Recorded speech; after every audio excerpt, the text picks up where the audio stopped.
Aí só pedir pra mim que essa aí eu faço, tá bom?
sob o nome.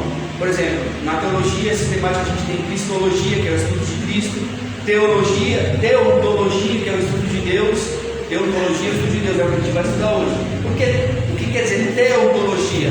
Teos de Deus, onto de ser e logos de estudo. Então, o que é teontologia? O estudo do ser de Deus. Ok? Eclesiologia, que é o estudo da igreja. A igreja, a gente encontra respaldo bíblico para que a gente se reúna como igreja. A gente tem um estudo sobre isso.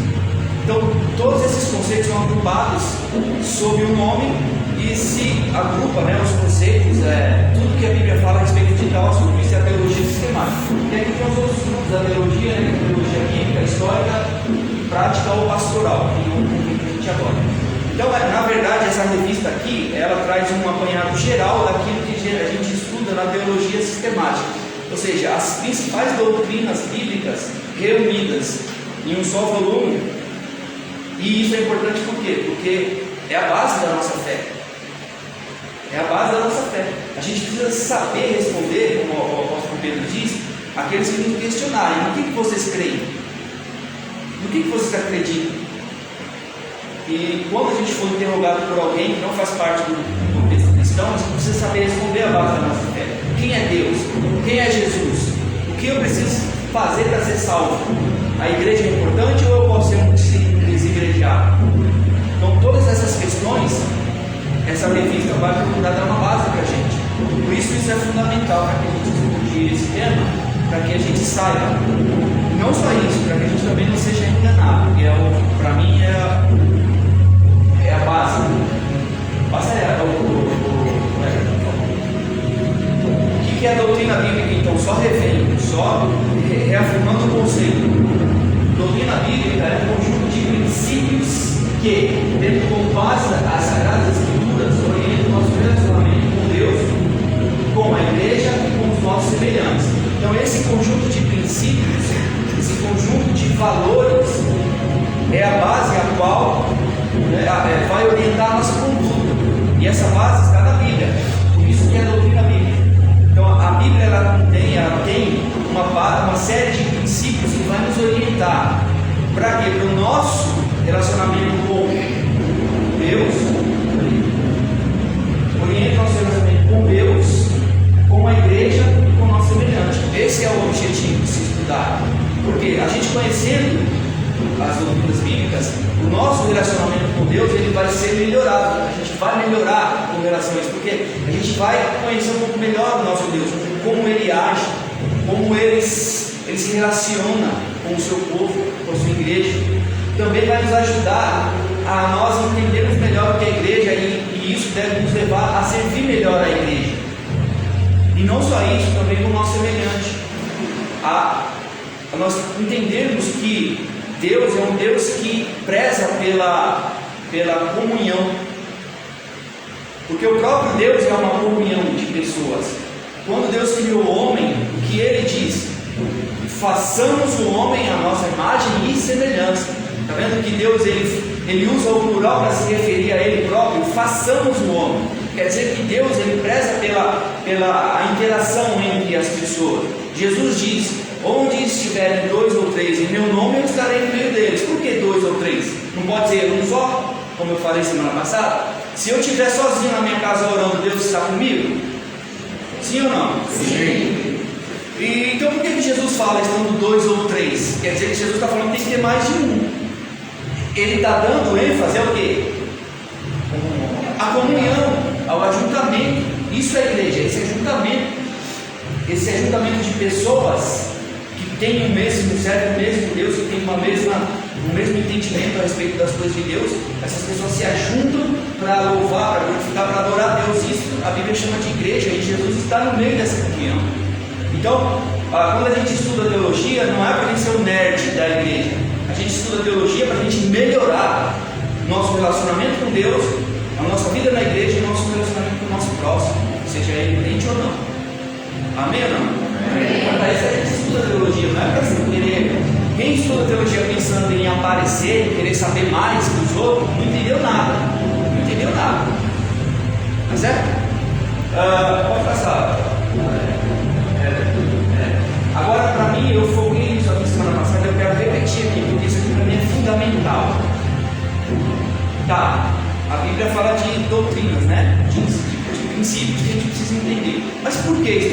isso? Para que eu preciso saber disso?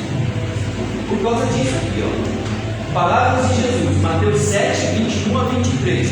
Observe o que Jesus diz nesse trecho aqui que a gente vai ler, nessa porção. O legal é vocês lerem todo o capítulo, tá? O 7. Mas olha o que ele fala aqui.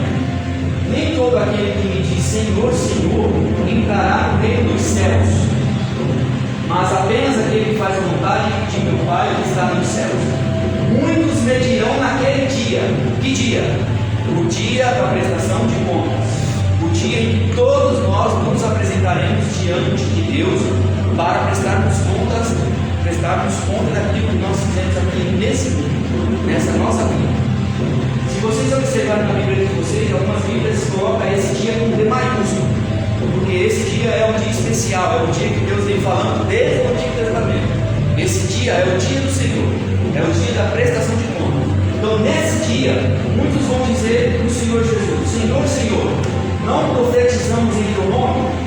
Em teu nome não expulsamos demônios e não realizamos muitos milagres?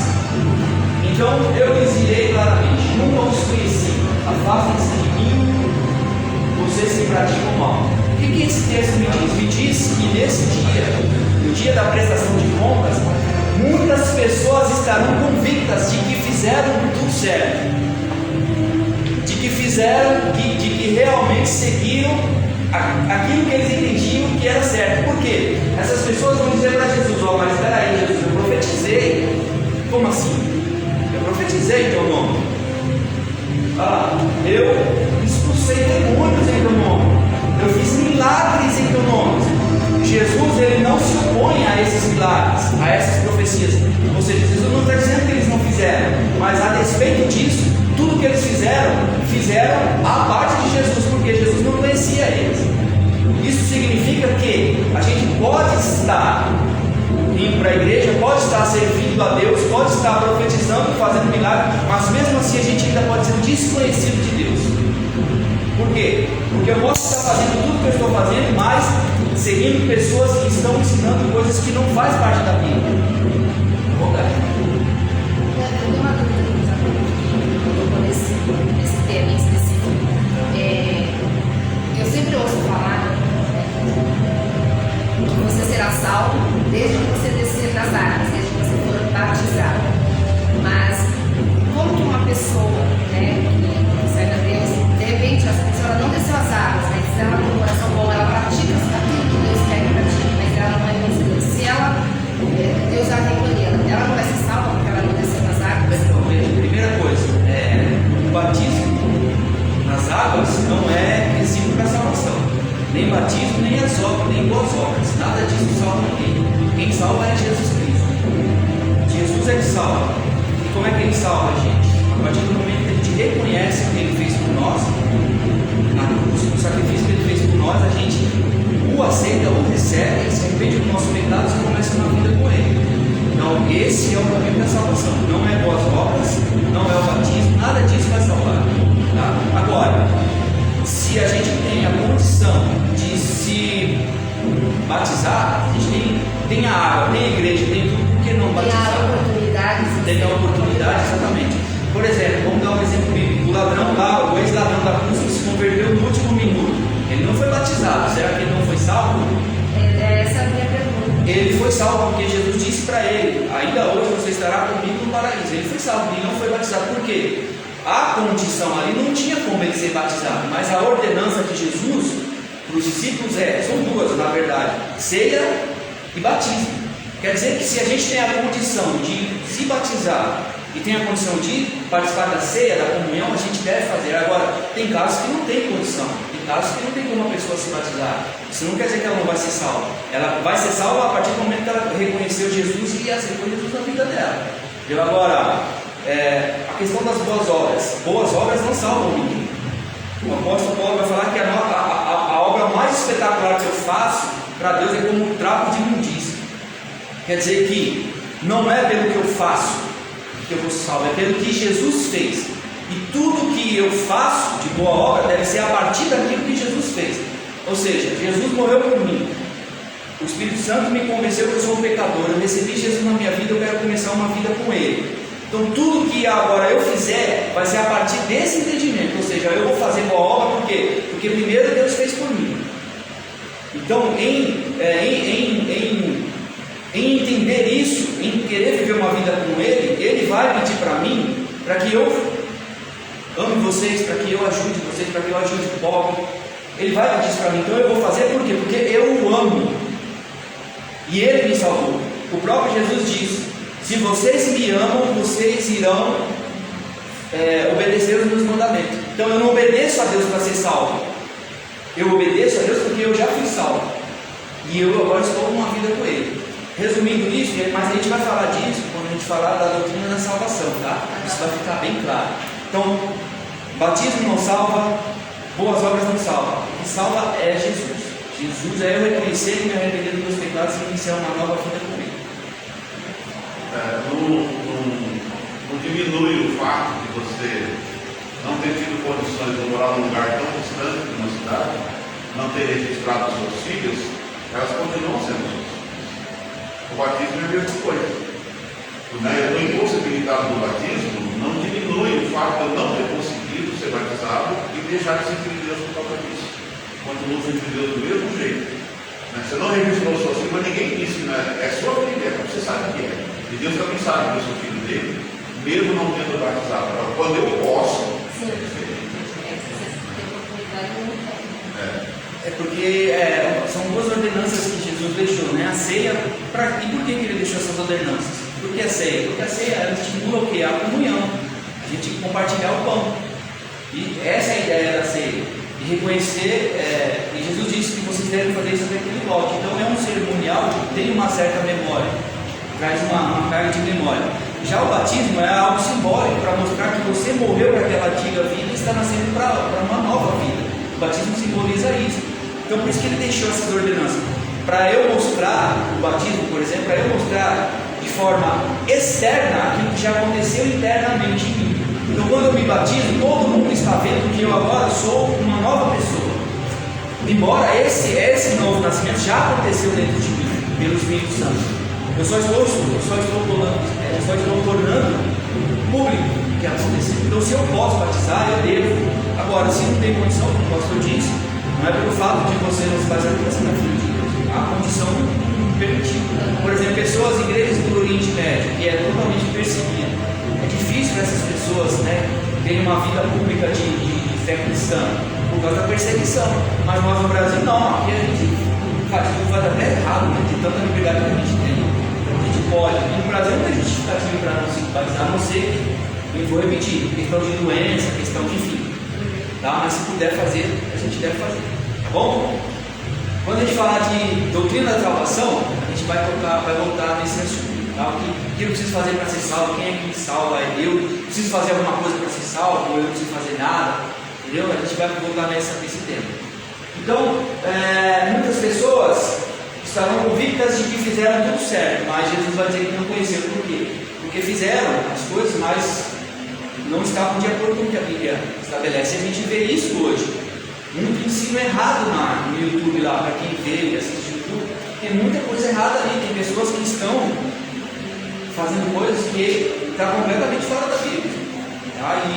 E a gente tem que ter esse cuidado de conhecer a palavra, para que quando a gente se depare com essas heresias, vamos dizer assim, a gente saiba distinguir o que é palavra de Deus e o que é palavra de homens gananciosos, que o próprio pastor postou ontem um texto lá de Timóteo. O apóstolo Paulo falando que nos últimos dias homens ajuntaram para si mestres segundo ao seu. Como é que é esse versículo, pastor? Pois virá tempo em que os homens não suportarão a sã doutrina. São doutrina Mas desejosos de ouvir coisas agradáveis, cercar-se-ão de mestres segundo os seus desejos. Cercar-se de mestres segundo os seus desejos. Ou seja, pessoas irão seguir homens, mestres, que só falam aquilo que agrada a eles. Só falam aquilo que agrada a eles. Só falam coisa boa. É a questão que a gente falou lá no curso da Escola Bíblica, a questão da hipergraça. Só foca num atributo de Deus, que é o amor. Mas esquece a santidade e a justiça.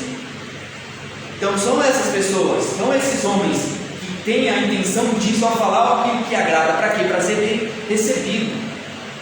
para ter seguidores, para ter, Mas não enfim. tem plateia, né? Como esse, né? Oi? Quase não tem plateia. Então, por que tem plateia? É porque só fala coisa boa. É. Agora, deixa eu dar um exemplo para você como isso é importante. Um homem, um marido que bate na esposa, que agride a esposa, vocês acham que esse cara vai querer ouvir quem? Você acha que esse cara vai querer ouvir Paulo Júnior? Vai querer ouvir Paulo Júnior? Quem que ele vai querer ouvir? Quem que ele vai querer ouvir? David Leonardo, Vitor Azevedo. Por quê? Porque esses caras só passam a mão. Esses caras não confrontam o pecado. Então é esses mestres que estão aí só falando aquilo que agrada. Só que Deus não é só amor. Ou vocês acham que foi o diabo que criou o inferno? Foi o diabo que criou o inferno? Não foi não. Para falar a verdade, o diabo perto da ira do cordeiro é uma mocinha. Perto da ira do cordeiro é uma mocinha. Vocês estão entendendo? Então Deus não é só amor. Deus não é só, tudo bem, está tudo certo, está tudo bem. Não precisa de uma. Precisa sim. Se vocês me amam, vocês vão ouvir os meus mandamentos. Qual é o mandamento de Jesus? Não bate na sua mulher, não. Seja um bom marido, seja um bom pai. Vá para a igreja, cultue com seus irmãos. Esses são os mandamentos de Jesus. Amém? Amém. Vocês ficam me provocando? Vai, Alex. Está cutucando a onça com vara curta, né?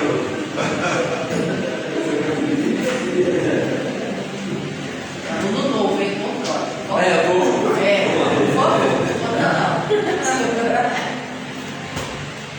Ó, a nossa revista vai estar dividida assim, ó. Grupo 1, grupo 2, grupo 3. Então as doutrinas estarão divididas nesses grupos. O grupo 1 vai falar de Deus, o único Deus verdadeiro, as maravilhosas obras de Deus, Jesus Cristo e o Espírito Santo. Então vamos falar de Deus no primeiro grupo, que são as primeiras 4 missões. O segundo grupo vai falar das criaturas de Deus e o que estão dentro das criaturas de Deus: anjos, demônios, homem e salvação. Por que salvação? Porque a salvação está destinada ao homem. Então tem que se falar, quando se fala do homem, tem que se falar aquilo que Deus fez pelo homem. Ok? E o terceiro grupo vai falar do plano de Deus. Deus teve um plano, Deus tem um plano. Qual é esse plano? Salvar a humanidade. Para isso ele se utiliza da Bíblia, da igreja, da família, e vamos falar da vinda dele. Da vinda dele e os eventos futuros. Então, grupo 1 sobre Deus, grupo 2 as criaturas de Deus e grupo 3 o plano de Deus. Ok? Isso é o que a gente vai estudar nessa revista. Pode passar aqui, Alex. A primeira lição, que é a lição com o título de Deus único e verdadeiro, está dividida em 3 tópicos. O primeiro tópico, que é o que a gente vai entrar aqui hoje, vai falar da natureza de Deus, ou seja, aquilo que constitui o ser de Deus. Como é que Deus é constituído? Isso é a natureza de Deus. O segundo item são os atributos de Deus, ou seja, as qualidades que Deus tem, as qualidades que Deus possui. E o terceiro grupo, os atributos morais de Deus. Vai falar da santidade, do amor e da sabedoria de Deus. Então essa é a divisão. Pode passar. Na revista de vocês, abre aí na página 6.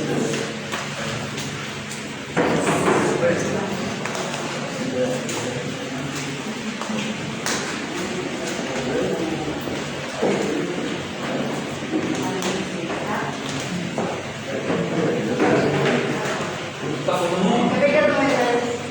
Qual é que mais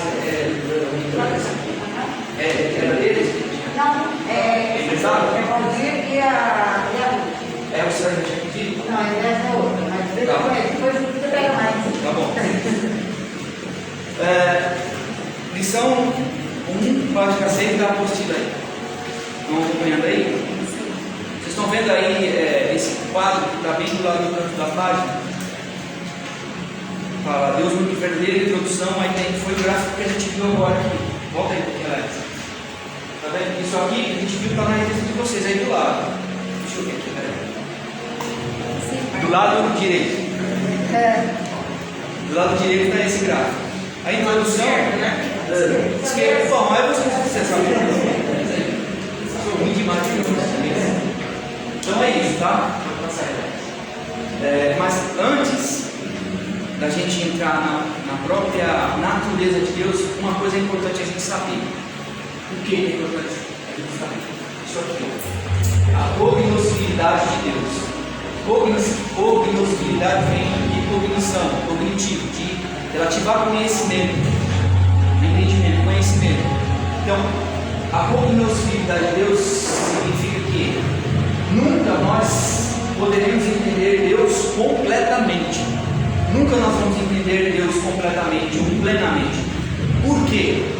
Porque a gente não vai poder compreender Deus na sua plenitude. Por quê? Eu consigo colocar esse púlpito aqui no meu bolso? Consigo? Então é isso, porque Deus, Ele é infinito. Deus é infinito e nós somos finitos, nós somos limitados. Então, de fato, a gente não vai poder compreender Deus plenamente. Ok? Devido ao fato de Deus ser infinito e nós sermos finitos ou limitados, nunca poderemos entender Deus plenamente. Lemos em Salmo 145:3: grande é o Senhor e digno de ser louvado, sua grandeza não tem limites. O que não tem limites? A grandeza de Deus quer dizer que Deus não tem limites. Deus não pode ser mensurado. Então nós, por sermos limitados, finitos, não vamos poder compreender Deus plenamente. Porém, no entanto, podemos conhecer de Deus aquilo que Ele nos revela de si mesmo, de si na sua palavra. Abram aí, por favor, alguém, Deuteronômio 29:29. Quer dizer que nós não vamos entender Deus plenamente, mas Ele se faz conhecido, aquilo que Ele achou necessário para nós na Bíblia. Então, aquilo que nós necessitamos conhecer de Deus, Ele revelou na Bíblia. Ok? Então a gente não vai conhecer Deus, vamos sim. Aquela porção que Ele revelou de si nas Sagradas Escrituras. Deuteronômio 29:29 diz o quê?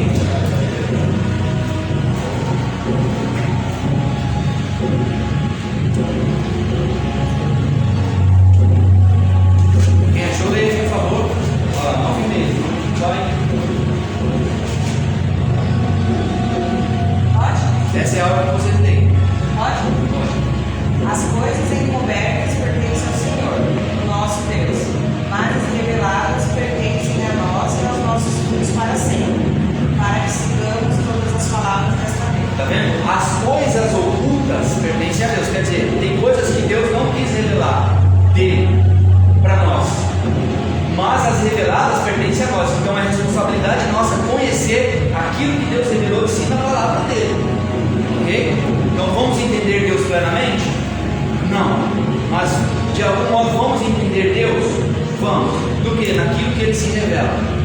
Amém? Isso fique claro. Agora vamos aqui para a revista. Então, na página 6, aí, tópico 1, natureza de Deus. Localizaram aí? Localizaram? Então lá, consideremos alguns fatos que precisamos saber sobre Deus. Primeiro, Deus é Espírito. Sua natureza é espiritual, imaterial e invisível. Deus tem substância, mas não uma substância material, como acontece conosco. Antes, Deus é uma substância espiritual. Sendo Espírito, Deus não tem forma alguma e nunca foi visto. Não está sujeito às limitações humanas. Moisés viu os reflexos da glória de Deus, mas não viu a sua essência propriamente dita. Algumas metáforas relativas ao corpo humano e também a animais foram usadas com referência a Deus, mas isso não significa que ele tenha forma humana ou se pareça com animais. Então, quando a gente fala da natureza de Deus, ou daquilo que constitui Deus, ou daquilo que Deus é feito, vamos dizer assim, ou seja, a natureza de Deus o que é Deus? Primeiro a gente vai saber que Deus é Espírito. Sendo Espírito, Ele não tem forma, Ele não tem um lugar que o caiba. Aí vocês vão falar, mas espera aí, como assim Deus não tem forma? A Bíblia fala da mão de Deus, a Bíblia fala do pé de Deus, fala do rosto de Deus, fala do ouvido de Deus, fala do nariz de Deus. Vocês já viram isso na Bíblia? Sim ou não? Fala, não fala de que Deus, Deus tem ouvidos, tal, os ouvidos do Senhor não estão ocultos para que não ouça. Como é que Deus, sendo Espírito, não tendo forma, a Bíblia fala que Deus tem ouvido? Na verdade, Deus, a intenção da Bíblia é comunicar, é a comunicação de Deus com a gente. Sim ou não? É Deus falando conosco através da palavra escrita. Para que a gente possa entender o que Ele está dizendo, Ele precisa usar uma linguagem que a gente entenda. Então, quando a Bíblia fala que Deus tem forma, ela está usando uma linguagem antropomórfica. O que é isso? Antropo de homem. Ou seja, a linguagem antropomórfica atribui a Deus formas humanas. Para quê? Para que a gente entenda o que Ele está falando. Mas isso não quer dizer que Deus tenha forma. Deus é Espírito. Espírito não tem forma. Amém ou não? Amém. Aqui ele fala que Deus ele tem substância, mas não uma substância material como nós, como acontece conosco. Antes, Deus é uma substância espiritual. Tem aquele episódio da mulher samaritana, vocês conhecem? Jesus está lá no poço para tomar água. Aí eles entram numa discussão com relação a onde é o melhor lugar para adorar a Deus. Vocês lembram disso? Aí Jesus fala assim: não tem lugar assim, não tem lugar. Deus está aqui, Deus está nessa casa aqui, Deus está nesse templo aqui. Por quê? Porque Deus é Espírito. Então Deus pode ser adorado em qualquer lugar. Deus não tem uma casa definida, ok? Então Deus é Espírito. Aqui, acompanhe comigo aqui, ó. Isso significa que Deus não está limitado a um lugar no espaço. Deus não possui um corpo físico, nem é feito de qualquer tipo de matéria, como é feita a boa parte do restante da criação. Então, nada que existe na criação se compara a Deus. Nada. Com relação à sua natureza, ok? Com relação à sua natureza, nada se compara a Deus na criação. Portanto, não devemos pensar em Deus como tendo tamanho ou dimensões, até mesmo infinitas. É um tipo de existência que não tem paralelo com nada na criação. Deus não está definido a um lugar no espaço. Na verdade, Deus, o espaço, o tempo, são criação de Deus. Foram todos criados por Deus. Então Deus não tem comparação. Deus não tem corpo, Deus não tem um lugar que caiba a Ele. Por quê? Porque Ele é Deus. Ele é Deus. Espírito imaterial. Ok? Entende-se espiritualidade de Deus o fato de que Ele existe como um ser imaterial, que não tem partes ou dimensões, é incapaz de ser percebido pelos nossos sentidos corporais e é mais excelente do que qualquer tipo de existência. O que ele fala com isso aqui, ó? Pelos nossos sentidos corporais. Quer dizer que Deus não pode ser visto, Deus não pode ser cheirado, Deus não pode ser tocado. Ok? Mas Moisés viu Deus. Na verdade, Moisés viu, a própria revista fala, reflexos da glória de Deus. Porque Deus mesmo ninguém nunca viu. Vamos ler alguns textos para a gente não ficar falando sem base? Abre aí em... Deixa eu ver o texto.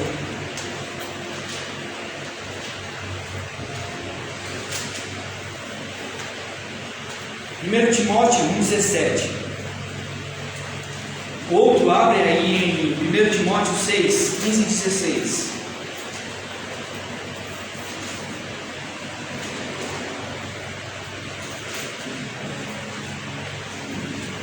E outro abre aí em João 1,18. E outro em João 4,24. Então vou repetir. Alguém vai abrir em 1 Timóteo 17. Outro vai abrir em 1 Timóteo 6, 15 e 16.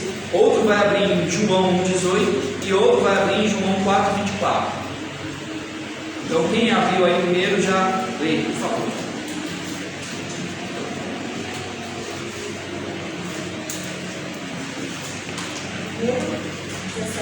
1 Timóteo 1,17. Ora, ao Rei dos séculos, imortal e invisível, ao único Deus seja a honra e a glória para todos sempre. Amém. Esse texto vai falar que Deus ele é imortal e é invisível, não é isso? Foi isso que a senhora leu? Então Deus é imortal e é invisível, não pode ser visto pelos nossos sentidos humanos. Segundo texto, 1 Timóteo 6, 15 e 16. A qual no tempo certo há de ser revelada pelo Espírito soberano do Rei dos Reis e Senhor dos Senhores, o único que possui imortalidade que habita em luz inacessível, a quem ninguém jamais viu, nem capaz de ver. A ele honra e poder eterno. Amém. E ele fala que ele é o único que ele é Deus que habita num local inacessível que nunca foi visto por ninguém. É isso que ele fala? Está vendo? Deus nunca foi visto por ninguém. Por quê? Por causa da essência. Ele é Espírito. Ninguém é capaz de ver. E ninguém é capaz de ver. Ok? Então, próximo texto. É João 1,18. Ninguém jamais viu Deus unigênito, que está no seio do Pai, é quem o revelou. Esse texto vai falar que ninguém jamais viu Deus. Não é isso que ele fala aí? É isso que você leu? Lê de novo aí, só para entender. Ninguém jamais viu Deus. a Deus. Tá, continua. O Deus unigênito, que está no seio do Pai, é quem o revelou. Então Jesus é quem revela Deus, porque Deus jamais foi visto por ninguém. Okay? Esse texto ele vai levar a gente para um outro entendimento que nós vamos deixar para outro dia. Tá? Essa questão de Jesus revelar a Deus. Jesus mostra a Deus para as pessoas. Aí a gente deixa isso para uma outra hora, porque a gente até fez uma aula sobre isso. E o último texto. Pois Deus é Espírito, e é necessário que seus adoradores o adorem em Espírito e em verdade. Então veja que nesses textos que a gente leu aqui vai falar que Deus é invisível, Deus é imortal, habita na luz inacessível, ninguém jamais viu Ele e que Ele é Espírito. Ok? Então quando a Bíblia fala que atribui a Deus formas tanto de homens como de animais, mas tem na Bíblia o padrão Deus animais? Tem um salmo que fala isso, não é? Qual é o salmo? Deixa eu ver se eu lembro. Acho que é o Salmo 91. Alguém fala o Salmo 91 que vocês sabem? Vou ter que descer para o meu dizendo. Tá bom, vai lá. Salmo 91. Me ajuda aí. Aquele que habita os poderes do Altíssimo, nós estamos andando muito contente, descansará. Direito, Senhor, né? Vocês podem ler se quiserem também.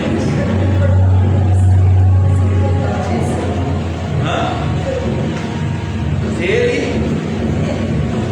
Meu Deus do céu, irmão. Ele confia em Ele confia. Terminou aí? Tem alguma parte que fala das asas de Deus nesse Fala o quê? Asas de Deus? Ah, tá. Aquele que habita nos poderes do Altíssimo, a sombra do Onipotente descansar. Então, debaixo das suas asas, Deus tem asas? Na verdade, é escudo e profeta. Então, Deus tem asas? Penas, né? Deus tem asas? Não tem asas, lógico que não tem asas, mas que ele está usando uma linguagem. O que é essa linguagem da asa? É aquilo que a galinha faz com seus pintinhos, ela estica as asas e puxa para perto. É isso que ele está falando para a gente, quando fala que Deus tem asas. Ele quer ajudar a gente aqui perto dele. Vocês estão entendendo? Então Deus não tem asas, Deus não tem nariz, não tem ouvido, porque ele é Espírito. Mas quando ele usa essa linguagem, quer dizer que ele ouve, mesmo ele não tendo um corpo, uma forma humana, ele ouve, ele fala com a gente, ele entende a gente. Entenderam? Próximo tópico aí, pode passar lá. Tópico 2. Eu acho que eu inverti aqui. Esse é o tópico 2, Alex? Deus é eterno. Deus é eterno. Então, volta aí. Então eu acho que eu inverti a ordem. Pode passar para frente, que é o próximo. Pode passar. Pode passar. Aqui. Deus é eterno. Então vamos acompanhar na revista. Então um outro atributo de Deus, ou uma outra característica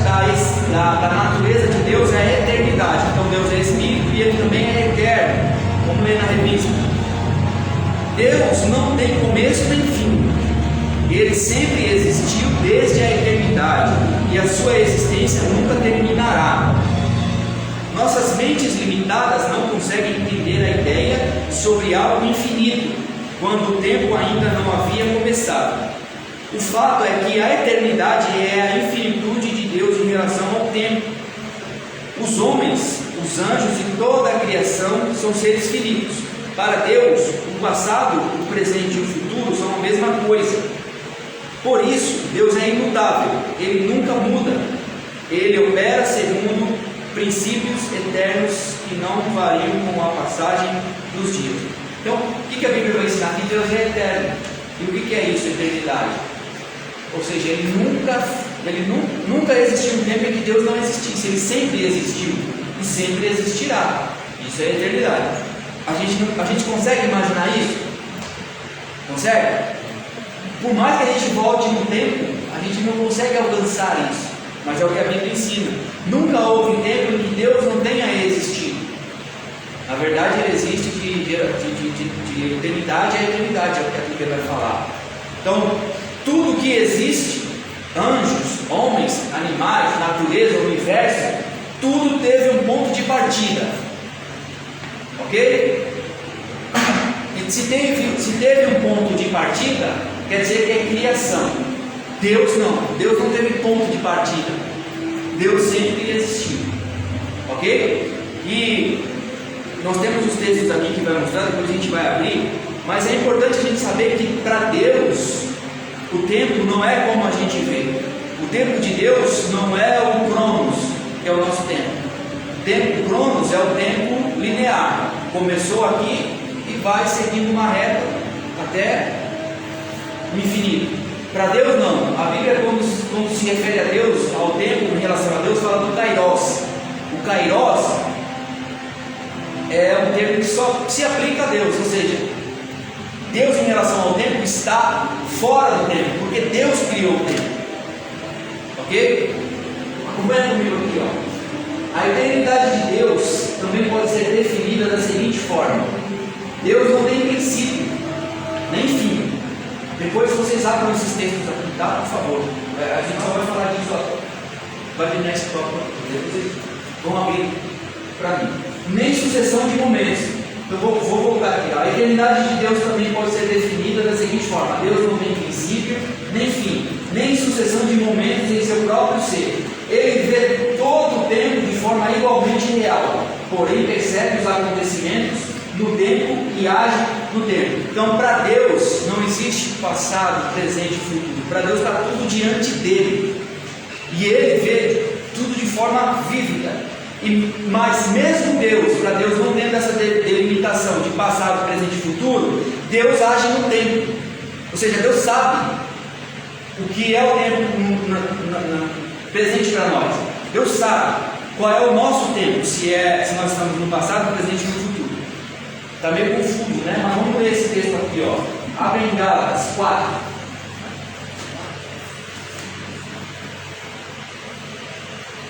Depois eu quero que alguém leia aí, abre aqui em Salmos 90, verso 2 e Jó 36 e 26. Por favor.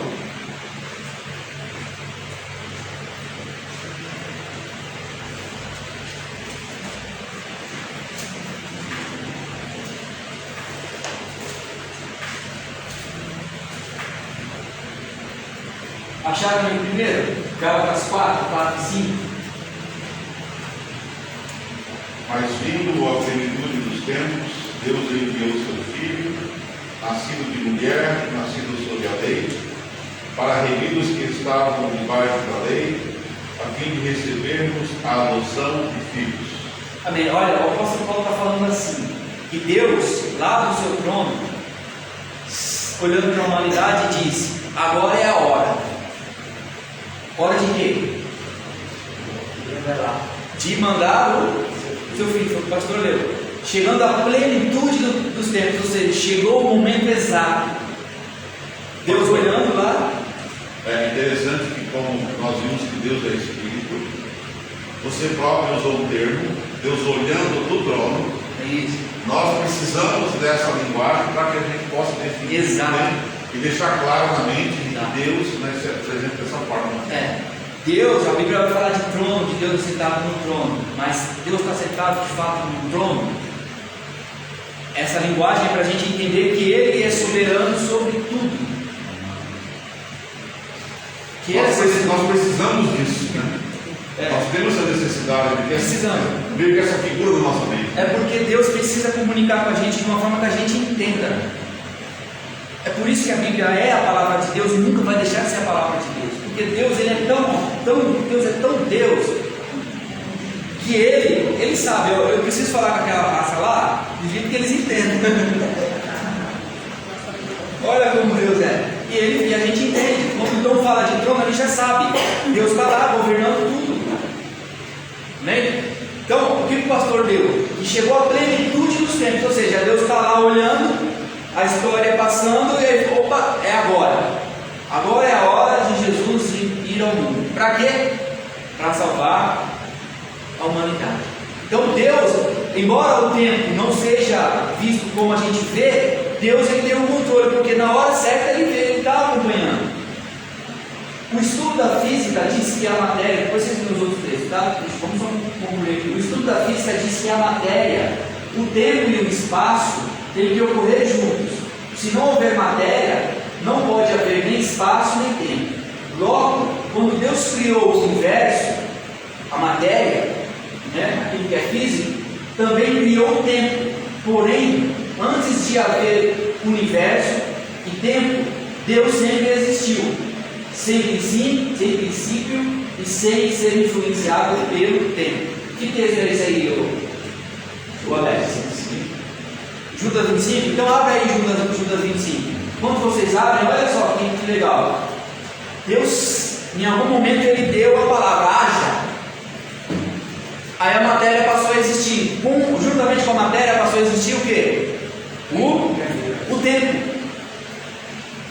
Então Deus não está limitado ao tempo, porque o tempo é a criação dele. O tempo, como a gente conhece, é a criação dele. Judas 25, leia aí, por favor.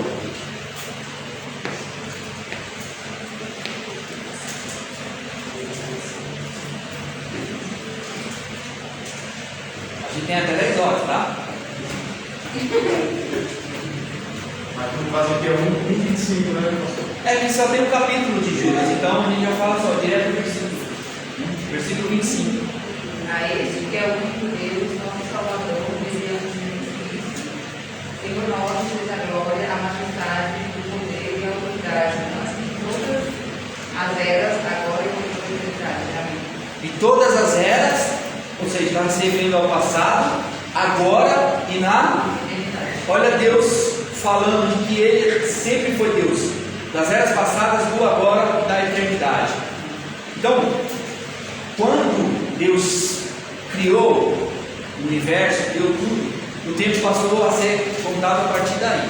E Deus não está limitado ao tempo, por quê? Porque Ele criou o tempo. Nesse gráfico, nesse diagrama aqui, a gente consegue, pode passar, a gente consegue entender melhor. É voltar na E lá atrás, Não, pode ir para frente, tem mais uma parte. Pode ir. O diagrama é depois, olha lá. Aqui mesmo, volta. Podemos retratar a relação de Deus com o tempo na figura abaixo, na próxima figura. Esse diagrama foi criado para mostrar que Deus criou o tempo e é Senhor dele. Portanto, pode ver todos os acontecimentos de forma igualmente realista, na ordem que ocorrem e agir no tempo certo, que é o que o pastor leu lá em Gálatas 6. Agora, mostra aí o diagrama. Olha lá, Deus, no momento da criação, o tempo também é criado. Essa é a linha linear de tempo.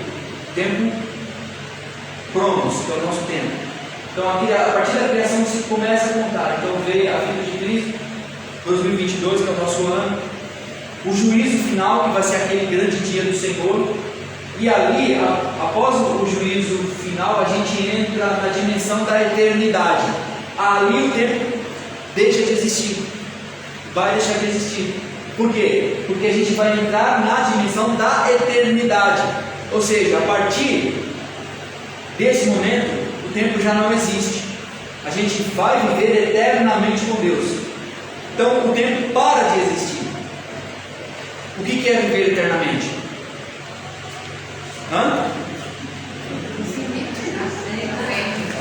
Para sempre. Infinito.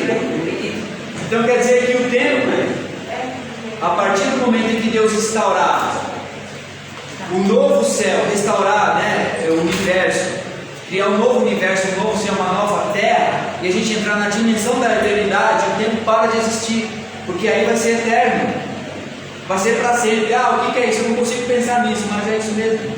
Não dá para pensar nisso, a gente não consegue porque a gente é limitado. Mas isso é o que a Bíblia ensina. Em algum momento o tempo vai parar de ser contado. É quando Deus vai restaurar o universo, restaurar o cosmos, e aí nós viveremos com Ele a eternidade. Essa eternidade nós aplicamos também ao passado. No princípio criou Deus os céus e a terra era sem forma e vazia antes da criação? Não. No princípio criou Deus o céu e a terra. Tudo foi criado a partir desse princípio. Tá, sim, mas essa eternidade passada de Deus, onde a terra era sem forma e vazia, esse abismo que havia na face, esse abismo que havia sobre a terra, essa eternidade ela é passada? Então, mas esse também não era contado. Então, o tempo antes da criação, Deus já existia nesse eu posso chamar de tempo, vamos dizer assim. Sim. A partir da criação, o tempo é contado. A partir do princípio, no princípio, esse princípio é o quê? É quando Deus cria a matéria. Sim. A terra sem forma e vazia, ela existia a partir desse princípio. Agora, se Deus criou a terra sem forma e vazia e depois é que Ele fez o resto, a gente não sabe. Mas a partir do princípio é que tudo passou a existir, inclusive a terra sem forma e vazia. Antes disso era a eternidade de Deus. O que tinha antes disso, Deus tinha lá. Agora como? Não foi revelado. Não sabemos. Talvez um dia vocês podem perguntar para eles, se vocês quiserem lá na eternidade. Mas ele vai, não tem mais. A partir do que Deus disse, haja, tudo passou a existir. Antes disso não tinha nada, tinha Deus. Deus na Trindade divina existindo eternamente. Ok? Então, quando é que tudo começou? No princípio. E o princípio foi quando Deus disse, haja. Aí começou a criar tudo que a gente conhece. Universo, planetas, homens, anjos, tudo foi criado a partir do princípio, ok? De Deus. Inclusive o tempo. Quando você diz assim que Deus não tem forma, Sim. mas diz lá que o homem foi criado à imagem de Deus. Perfeito. Então ele tem a forma. Semelhança do homem. Boa pergunta. A forma de Deus não se revela em aspectos físicos nossos. A imagem que a gente tem de Deus é aquilo que Deus compartilhou com a gente. O que Deus compartilhou com a gente? A capacidade de raciocinar, a capacidade de tomar decisões, a liberdade de agir, o amor. Então isso é o que Deus compartilhou. Essa é a imagem que a gente tem de Deus. Quando o homem peca, o homem ele perde essa imagem de Deus. Em que sentido? O homem ele deixa de ser livre, ele deixa de exercer a capacidade de decisão e ele passa a ser escravo. Escravo de quem? De quê? Do pecado. Então quando a Bíblia fala que a gente tem a imagem de Deus, ele não está se referindo a aspectos físicos. Por quê? Porque Deus é Espírito. O homem não. O homem ele é matéria. O homem é carne, é osso. Mas Deus compartilhou conosco aquilo que ele tem em essência. Por exemplo, o homem é tricotomista. O que é isso? O homem é feito de corpo, alma e espírito. Não é isso que a Bíblia ensina? Corpo, alma e espírito. Ou seja, o homem é uma unidade compartilhada, vamos dizer assim. É ou não é? Vocês concordam comigo? Porque a Bíblia ensina isso, que o homem ele é feito de corpo, corpo físico, de uma mente pensante e de um espírito. E o espírito é o que comunica com Deus. O que é o espírito? É o sopro de Deus em nós, é aquilo que nos dá a vida.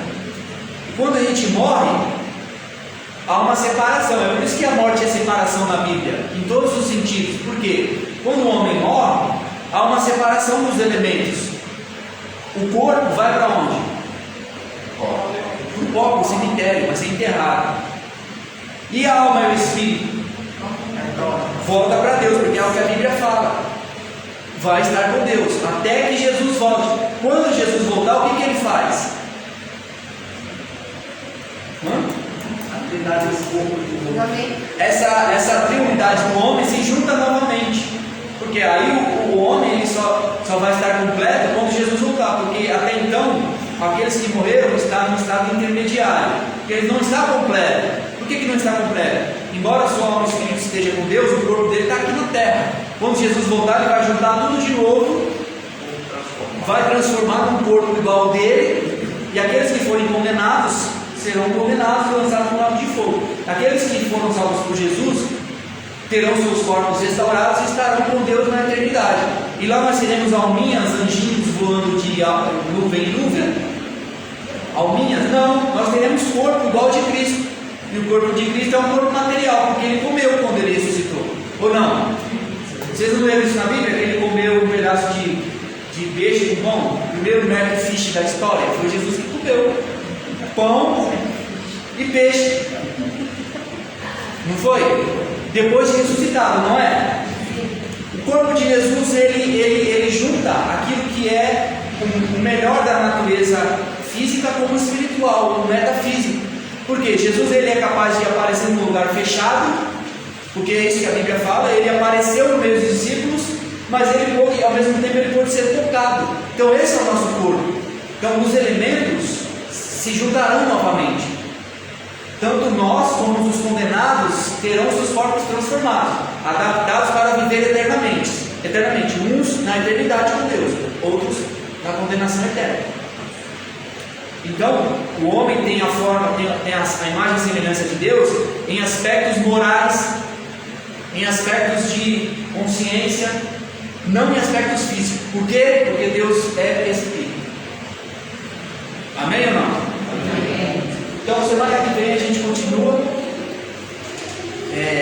partindo daqui do tópico 3. Tá? A gente já falou da eternidade de Deus, a gente vai falar do tópico 3, que é... Se até então foi difícil, quando a gente falar da Trindade, aí que vai complicar de vez.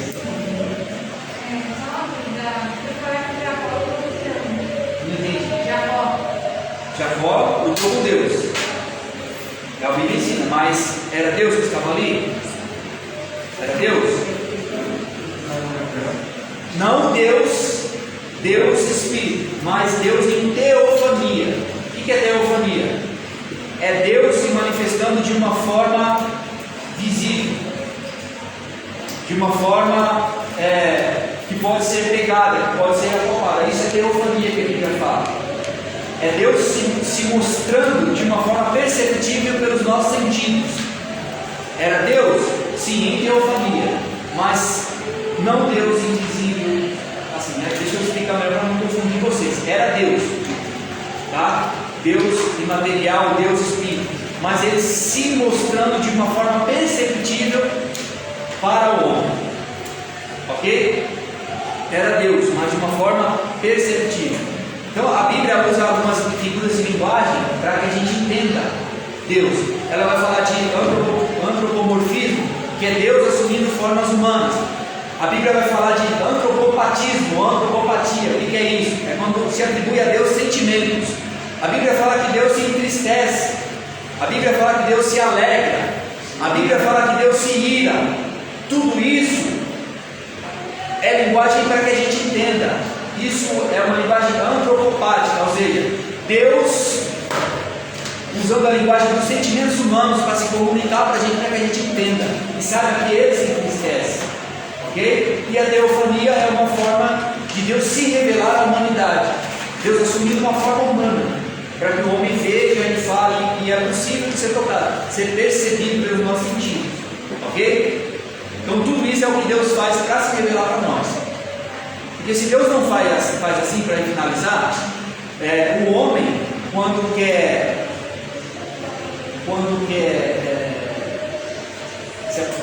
deixa eu dar um exemplo melhor, vamos melhorar esse exemplo, aí a gente finaliza nossa aula de teoria.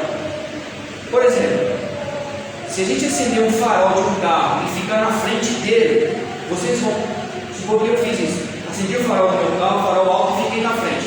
Vocês conseguem me ver? Conseguem me ver eu na frente do farol? Do farol alto? Consegue ou não? Não consegue, por quê? Por causa da luz, não é? Para vocês me verem, o que precisa ser feito? Apagar o farol, você sai. Apagar o farol. Então foi isso que Deus fez. Deus ele é tão grande que da forma que ele não consegue ser visto pela gente. O que ele faz? Ele tem que apagar o farol. Ou seja, ele tem que se mostrar de uma forma que a gente consiga ver. Por isso que ele usa a teofania. Ele usa o antropomorfismo ou a antropopatia. Está se revelando de uma forma que a gente consiga ver e perceber. Amém? Vamos orar para a gente ir lá para nosso culto? Meus abençoados irmãos que estão iniciando, vocês são bem-vindos, tá? Semana que vem a gente continua, tá? E que a gente possa continuar crescendo no conhecimento do nosso Deus. Amém? Vamos orar então? Ora então, Alex, para a gente ir lá. Querido Deus, obrigado, Pai, pela manhã gloriosa que tivemos reunidos com os irmãos aqui. Que o Senhor possa abrir nossa mente, Senhor, abra a mente também do nosso professor e pastor, que possamos ter o entendimento da Sua palavra, Deus. Agora nos dê um culto abençoado na Tua presença. O Senhor sempre seja glorificado e exaltado sempre, Senhor. Amém. Amém. Deus abençoe, irmãos. Até semana que vem, se Deus quiser, em nome de Jesus.